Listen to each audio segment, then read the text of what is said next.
Les amis, bonjour, bienvenue dans Jeu de Puissance. Comme je vous l'ai promis, on va parler de du classement. Je vous avais dit que je faisais une vidéo la semaine dernière, mais j'ai pas eu le temps de le faire. Mais là, on va parler du classement après déjà du championnat, hein. Il y a déjà des équipes qui ont atteint les 21 matchs ou les 22. Et on va regarder comme on a pris l'habitude dans certaines des vidéos, qu'est-ce qu'il en est division par division. On va attaquer avec la division Atlantique, les Leafs de Toronto qui sont premiers en pourcentage de points de cette division Atlantique. Il faut dire que les Panthers de la Floride ont connu une semaine un peu difficile avec 3 défaites d'affilée. Le Lightning de Tampa Bay, c'est pas non plus, ça n'a pas été super non plus, comme vous pouvez voir. 4 victoires seulement sur les 10 derniers matchs. Et c'est bien sûr les Maple Leafs de Toronto qui réussissent à être, eux, une équipe dominante avec 4 victoires d'affilée, 7 victoires sur les 10 derniers matchs.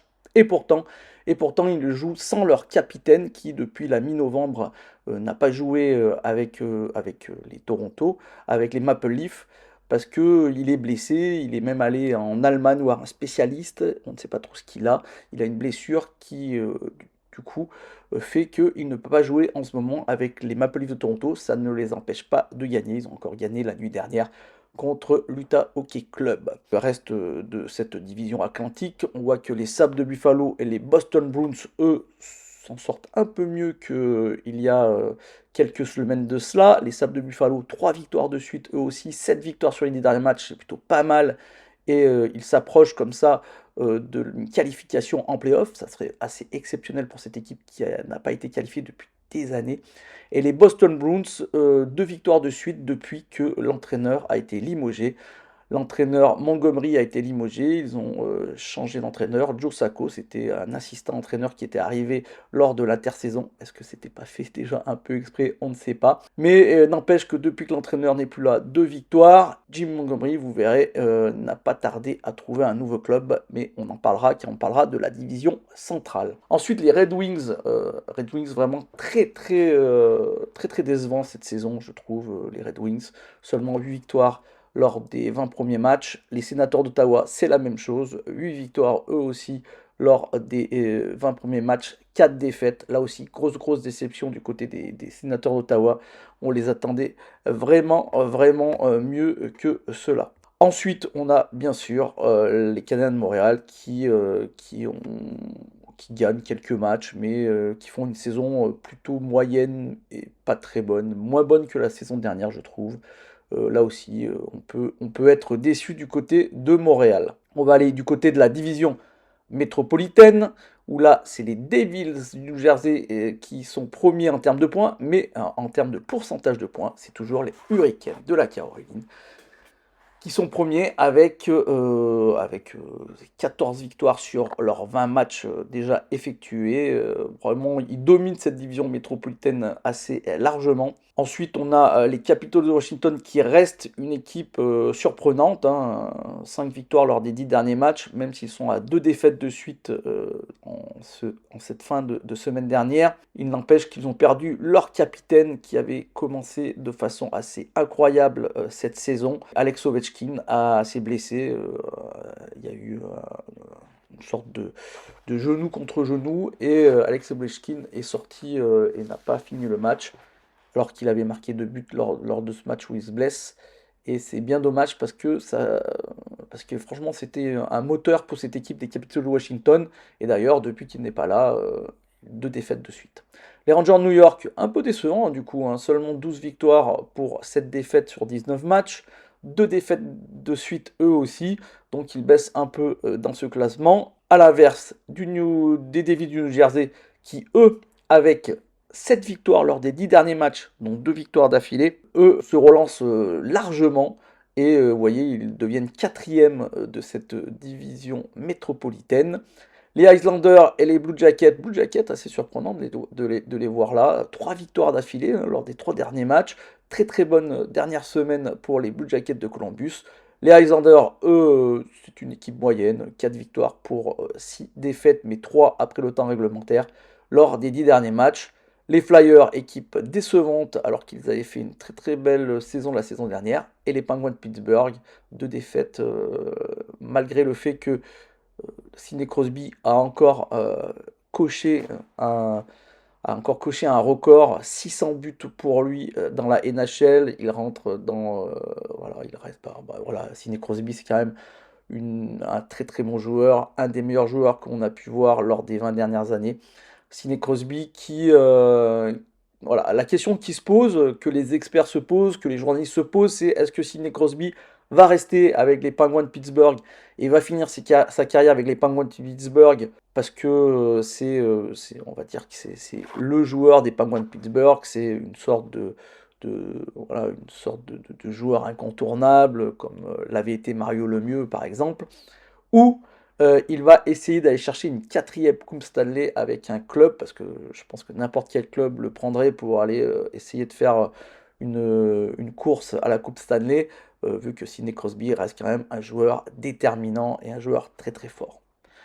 On verra le choix de Sidney Crosby. Je pense qu'on verra ça avant la fin de la saison, s'il va aller chercher une quatrième Coupe Stanley ou s'il va rester avec les Penguins de Pittsburgh. Mais c'est une question que l'on peut se poser. D'ailleurs, si vous avez, vous, un avis sur cette question, n'hésitez pas à me le dire dans les commentaires. Ensuite, on passe du côté de l'Ouest avec la division centrale. Les Jets de Winnipeg sont toujours premiers, même si c'est un peu plus difficile. Mais bon, quand même, 7 victoires et seulement 3 défaites lors des 10 derniers matchs. Voilà, la dernière fois que j'en ai parlé, ils n'avaient qu'une seule défaite, maintenant ils en ont 3. C'est un peu plus difficile, mais bon, on s'attendait un peu au fait qu'ils ne pouvaient pas gagner tous leurs matchs. Plus 34 hein, quand même, toujours, et seulement une défaite à domicile, toujours. Hein. Le Wild du Minnesota, vraiment très très belle saison, mais là aussi, mauvaise nouvelle pour le Wild du Minnesota. Kirill Kaprizov s'est blessé. Oui, il y a beaucoup de joueurs qui se blessent en ce début de saison, je trouve, et de très bons joueurs. Hein. Ovechkin, Matthews, Kirill Kaprizov. On verra que du côté de Vancouver, JT Miller ne joue plus lui, c'est pas une blessure, c'est des problèmes personnels. Le club n'a pas voulu en parler plus que cela, mais bon, il n'empêche que on ne sait pas quand il reviendra au jeu. Mais parlons du Wild, le Wild qui tourne très très bien, 6 victoires lors des 10 derniers matchs avec 4 défaites, mais 2 après le temps réglementaire. Le Wild du Minnesota qui est une très très belle équipe, mais là il va falloir qu'on regarde un peu ce que ça va donner sans Kaprizov. Les Stars de Dallas qui sont une équipe qui est très bonne et qui reste encore mon équipe favorite pour gagner la Coupe Stanley, malgré le fait qu'ils ne sont que 3e par exemple, vous pouvez voir en termes de pourcentage de points de la division centrale, mais la saison est encore longue. 2 victoires lors des 2 derniers matchs, donc voilà, les Stars de Dallas, à mon avis, ça va pas finir loin de la première place, mais peut-être que les Jets de Winnipeg ont réussi à prendre assez de distance pour pas que les Stars ne réussissent à récupérer cette première place, mais ils ne seront pas loin de cette première place de cette division centrale. L'Avalanche du Colorado, ça va beaucoup mieux. L'Avalanche du Colorado, ça va énormément mieux. Bon, ils ont récupéré tous leurs joueurs, il y a beaucoup moins de blessés, et donc voilà, c'est normal que ça aille mieux. 3 victoires d'affilée, 7 victoires sur les 10 derniers matchs. L'Avalanche du Colorado, à mon avis, va réussir à se qualifier. Le club de hockey de l'Utah reste dans ses équipes qui sont en dessous de la moyenne, donc la moyenne c'est 500 points, avec seulement 8 victoires lors de ses 21 premiers matchs. Défaite hier contre les Maple Leafs de Toronto. Voilà, je ne pense pas que le club de hockey de l'Utah va pouvoir se qualifier encore une fois pour ces playoffs. Les Blues de Saint-Louis, la dernière défaite a été la fin pour Drew Bannister pour les Blues de Saint-Louis, donc l'ancien entraîneur des Blues de Saint-Louis. Ils ont récupéré directement Jim Montgomery, Drew Bannister qui n'a joué au final que 22 matchs avec les Blues de Saint-Louis avant de se faire virer. Ça a été assez rapide. Mais la direction a profité que Montgomery était libre pour aller le récupérer. Moi, je trouve ça un peu limite. Je vous dis franchement, je trouve ça un peu limite comme procédé. Je veux dire, quand on embauche un entraîneur, on ne peut pas lui laisser 22 matchs pour qu'il puisse mettre en place son état d'esprit, sa façon de jouer. Voilà, je trouve ça. En plus, l'équipe est moyenne. Hein.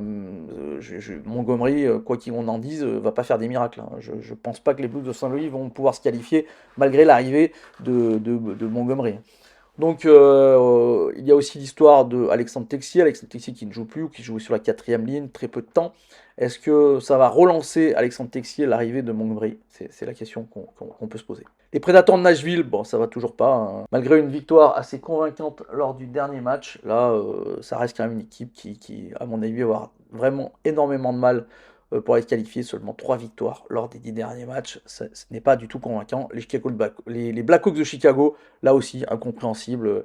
On avait récupéré des bons joueurs comme Bertuzzi, Teravainen pour faire jouer avec Connor Bedard.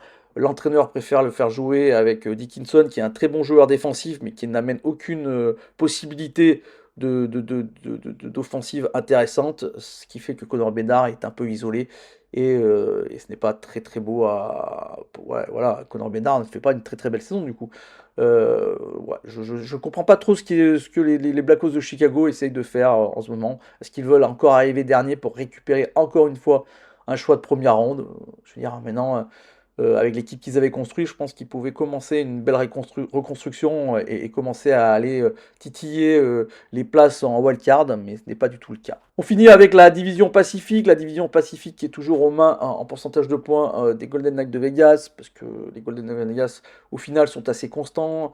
Mark Stone fait un très très bon début de saison. 2 victoires lors des 2 derniers matchs, 6 victoires lors des 10 derniers matchs. Voilà, ça reste une belle équipe. 13 victoires lors des 21 matchs qu'ils ont joués.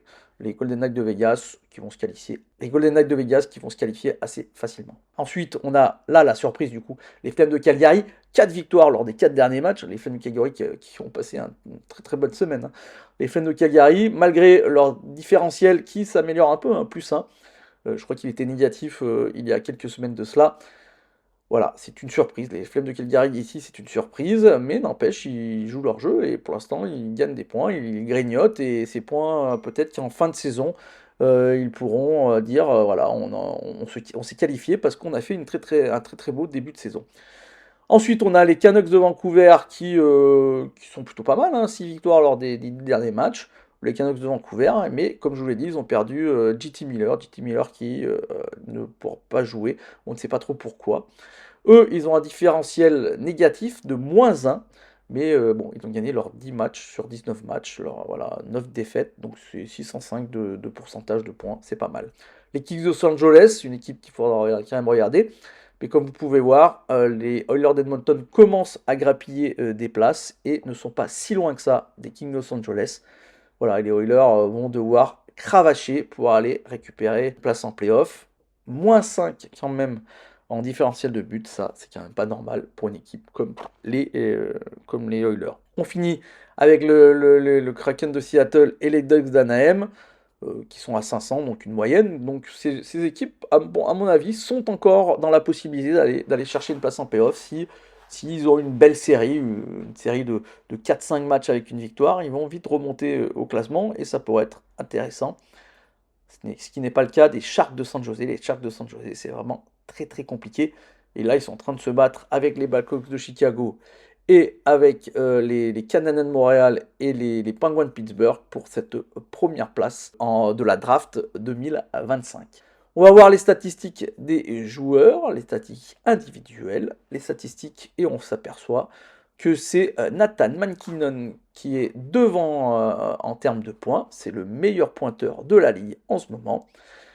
Kirill Kaprizov est juste derrière lui, mais Kirill Kaprizov, comme je l'ai dit, est blessé, donc il devrait descendre petit à petit, vu qu'il ne joue pas dernièrement. Martin Necas, qui fait vraiment un début de saison incroyable pour les Hurricanes de la Caroline.